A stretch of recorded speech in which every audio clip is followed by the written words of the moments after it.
Hi, welcome back. This is Jen, your Medicare and retirement guide. Today we're going to be going over the internet's most searched questions when it comes to prescription drug plans, or Part D. So if this is your first time coming to my channel, hi, welcome. We go over everything that has to do with retirement and your healthcare plans and what to do and what kind of questions that you should think about when selecting the right healthcare plan for you, especially when it comes to Medicare. So if you find this information useful, consider sharing it and comment down below what kind of questions and what kind of topics you would like me to go over in the future. Like and subscribe.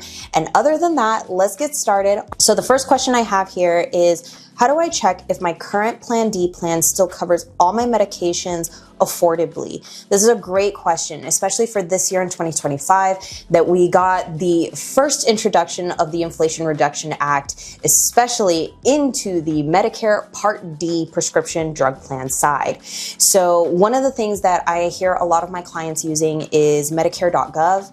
To go ahead and input their medications if you want to do it on your own. That's going to be your first way to kind of see how much you are going to pay for your prescriptions throughout the year. Now, another thing to keep in mind is that during open enrollment and annual enrollment, you're going to have to see what your plan for prescription drugs only is going to cover for your prescription. So what does that mean? So remember that each drug falls under a different tier, usually tiers 1 through 5.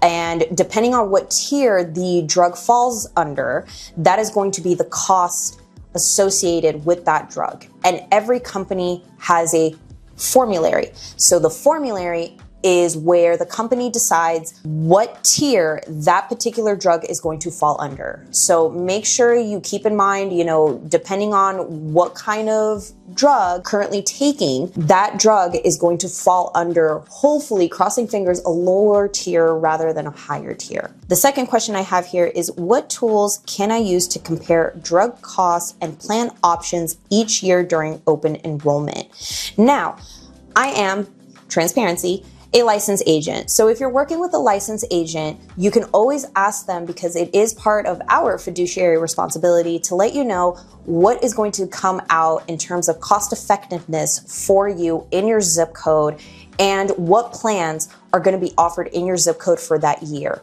So if you find yourself that your plan is being discontinued, or the company is going to send you out a memo of what is going to change with your current plan, that is a perfect time to reach out to an agent, local or national, to go ahead and review your plan for you to see what is going to come out in your best benefit and what tier your current prescription medication is going to fall under. Additionally, you could use Medicare Plan Finder as a tool for yourself if you want to double check on your own. However, remember, every zip code is going to have different plan offerings and different medical groups, and whatever it is that is going to change throughout the year, it's going to vary. So it's best to reach out to somebody who is well versed in the world of prescription drug plans to go ahead and double check your work just in case. The next question I have here is, how can switching pharmacies or using mail order services save me money on my prescriptions? This is a fantastic question. I have gotten this question multiple times this year. I would say even in the past 2 weeks, I had 3 clients reach out to me with this question, because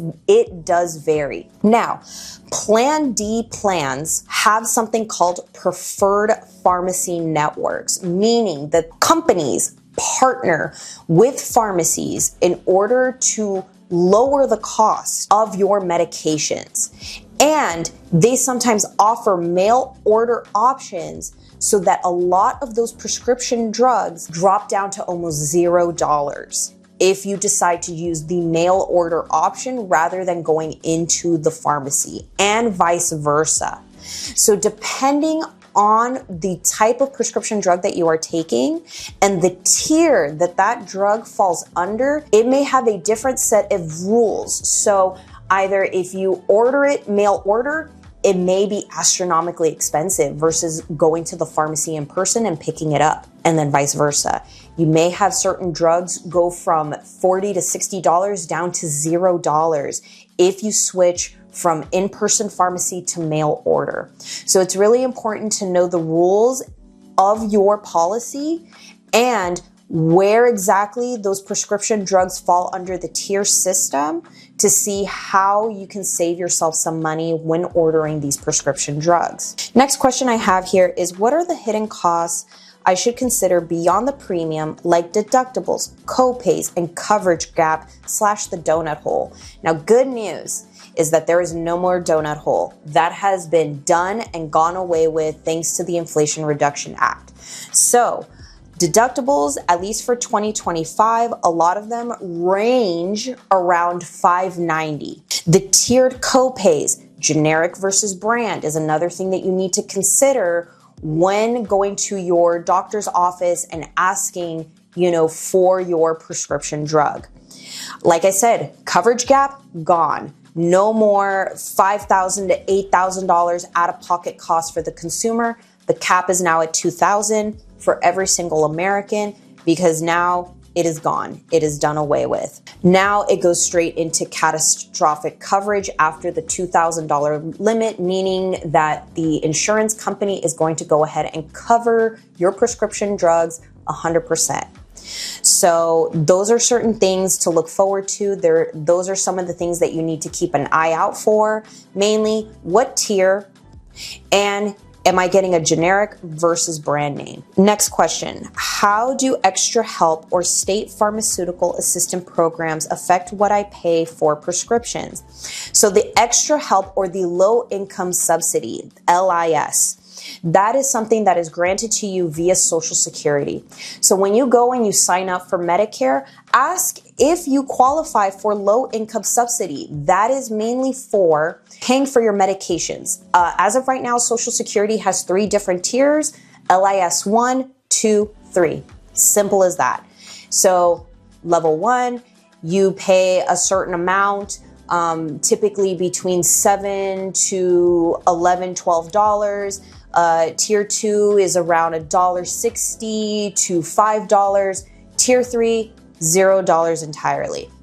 So depending on where you fall in the financial tax bracket, Social Security can determine what level of low income subsidy you qualify for.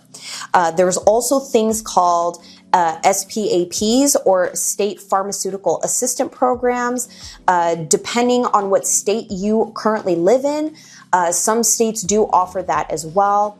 That is something that you can also ask in addition to the extra help low income subsidy for the extra assistance programs. Now, one of the final questions I have here, and I saved these questions for last because I do get this throughout the year. Switching Medicare Part D plans during mid-year and what to expect. Now, depending on your certain situation and special enrollment period options, if you qualify for one, you can switch your Medicare Part D plans throughout the year. You don't have to necessarily wait for annual enrollment period. So what to do? So one of the things that it could affect in your prescription drug plans is that, one, you need to make sure that if you're switching plans, that your current medications are going to be covered by the new plan during mid-year. Still, same rules apply during annual enrollment period. If you're switching out your plan, your prescription drug plan, make sure that your medications are still covered by the new plan. They might differ in terms of tiers.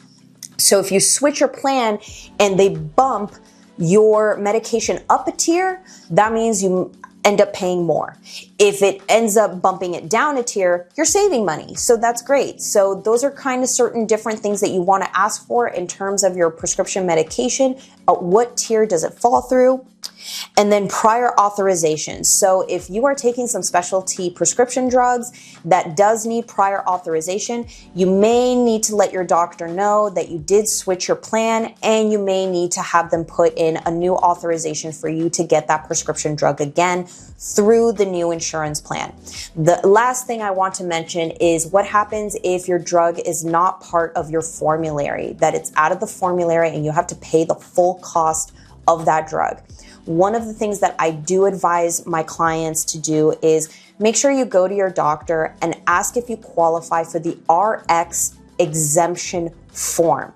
You ask your doctor to fill out that form for that particular drug that doesn't fall into a specific tier of the formulary and request that the company place it into a specific tier in order for you to afford that particular drug.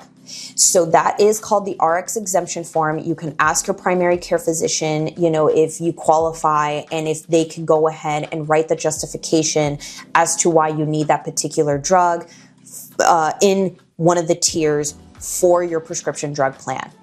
Other than that, those are the internet's most searched questions for prescription drug plans Part D. If you found this information useful, consider sharing, liking, subscribing. Comment down below on what other topics or what other questions you would like me to answer in the world of our healthcare system here. This is Jen, your Medicare and retirement guide. Thank you so much for watching, and I will see you on the next one. Bye-bye.